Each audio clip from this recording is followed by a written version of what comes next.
बिस्मिल्लाहिर्रहमानिर्रहीम। हाफिज़ा निदा टीवी के मुअज़्ज़ज़ देखने और सुनने वालों, अस्सलामु अलैकुम। आज जो मैं वीडियो आपके लिए लाई हूँ उसका मौजू है बैतुल मामूर क्या है। सातवें आसमान पर बना एक मुक़द्दस घर, इस वक्त भी 70,000 फरिश्ते उस घर के गिर्द तवाफ़ कर रहे हैं। ये घर किसने बनाया है और मेराज की रात नबी पाक सल्लल्लाहु अलैहि वसल्लम ने वहाँ क्या देखा था। जब हज़रत आदम अलैहिस्सलाम इस ज़मीन पर तशरीफ़ लाए तो अल्लाह के हजूर में ये सवाल किया, ए पाक परवरदिगार, यहाँ ना तो मैं फ़रिश्तों की तस्बीह व तकबीर सुन सकता हूँ और ना ही कोई ऐसी जगह देखता हूँ जहाँ मैं तेरी इबादत करूँ। लिहाजा अल्लाह की तरफ से ये जवाब आया, जिस तरह तुमने सातवें आसमान पर बैतुल मामूर को देखा है जिसके गिर्द फरिश्ते तवाफ़ करते हैं, तो हम तुम्हें एक जगह बताते हैं, वहाँ तुम भी काबा की तामीर करो और उसके गिर्द तवाफ़ करो और वहाँ नमाज अदा करो। हज़रत जिब्राइल अलैहिस्सलाम ने हज़रत आदम अलैहिस्सलाम को वो जगह दिखाई और वहाँ अपने पर मार कर 7 ज़मीनों की बुनियाद डाल दी, फिर चारों तरफ से दीवारें बुलंद कर दी। इस खाना खुदा की तामीर नो हज़रत नूह अलैहिस्सलाम ने की और फिर हज़रत इब्राहीम अलैहिस्सलाम ने इसकी तामीर को मुकम्मल किया, जिसे आज हम खाना काबा कहते हैं। अब सवाल ये है कि सातवें आसमान पर मौजूद वो मुक़द्दस घर क्या था जिसकी मुशाबहत में हज़रत आदम अलैहिस्सलाम ने खाना काबा की तामीर की। दरअसल बैतुल मामूर के मानी आबाद घर हैं। ये दरअसल फरिश्तों का काबा है जो सातवें आसमान पर काबातुल्लाह के ऐन ऊपर है। फरिश्ते इस घर का तवाफ़ करते हैं। बैतुल मामूर ज़मीन और आसमान की पैदाइश से 50,000 साल पहले तख्लीक किया गया। रवायतों के मुताबिक हर रोज़ 70,000 फरिश्ते इबादत और तवाफ़ के लिए आते हैं और एक दफ़ा तवाफ़ के बाद उनको क़यामत तक मौका नहीं मिलेगा और इस तरह हर रोज़ नए 70,000 फरिश्ते आ जाते हैं। हदीस में है कि जब नबी पाक सल्लल्लाहु अलैहि वसल्लम मेराज की रात आसमानों के सफ़र पर गए तो आपका गुज़र बैतुल मामूर के पास से हुआ। आप सल्लल्लाहु अलैहि वसल्लम ने देखा कि हज़रत इब्राहीम अलैहिस्सलाम बैतुल मामूर पर टेक लगाए बैठे हैं। रवायतों में है कि नबी पाक सल्लल्लाहु अलैहि वसल्लम ने फरमाया, फिर मुझे सातवें आसमान पर चढ़ाया गया। वहाँ एक बुज़ुर्ग बैतुल मामूर के दरवाजे के करीब एक कुर्सी पर टेक लगाए तशरीफ़ फरमा थे। उनकी शक्ल नबी पाक सल्लल्लाहु अलैहि वसल्लम के मुशाबह थी।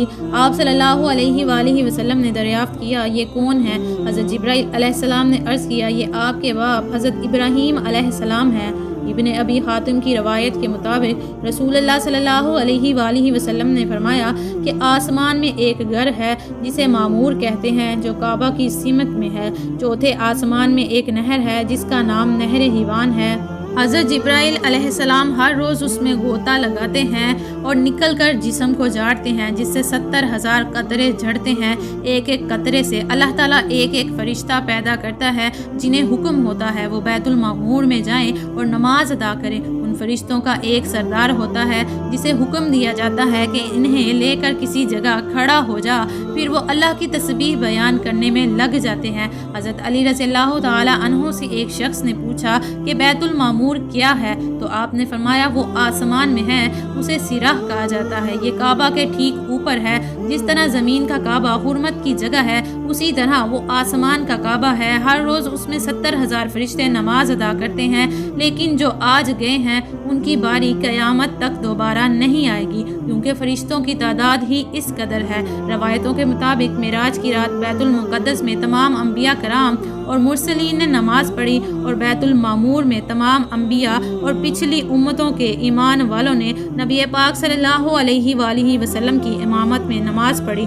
जब नबी पाक सल्लल्लाहु अलैहि वसल्लम बैतुल मामूर के करीब गए तो वहाँ कुछ फरिश्तों को देखा जो रुकू में थे, कुछ क़याम में थे, कुछ सजदे में गिरे थे। आप सल्लल्लाहु अलैहि वसल्लम ने हज़रत जिब्राइल अलैहिस्सलाम से दरियाफ़्त किया, ये क्या कर रहे हैं? हज़रत जिब्राइल अलैहिस्सलाम ने बताया कि ये नमाज अदा कर रहे हैं और जो फरिश्ता जिस अंदाज में है वो क़यामत तक ऐसे ही रहेगा।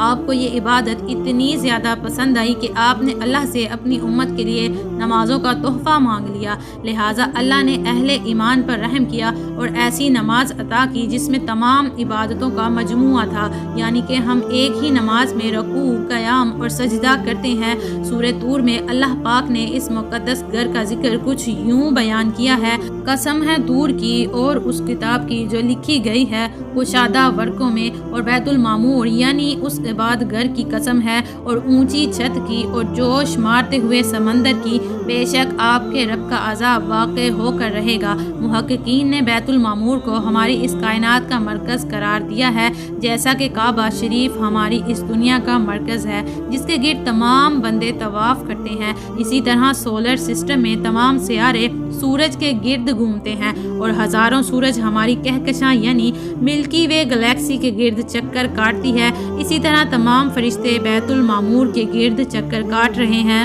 بے شک اللہ نے اس کائنات کے نظام میں ہمارے لیے توحید کا پیغام کھول کر رکھ دیا ہے کہ انسان کی زندگی کا بھی ایک مرکز ہونا چاہیے جس کے اصولوں کا اسے پابند ہونا چاہیے۔ وہ مرکز اللہ کی ذات ہے جس کے گرد گھوم کر اور اس کی اطاعت میں رہ کر فلاح پائی جا سکتی ہے۔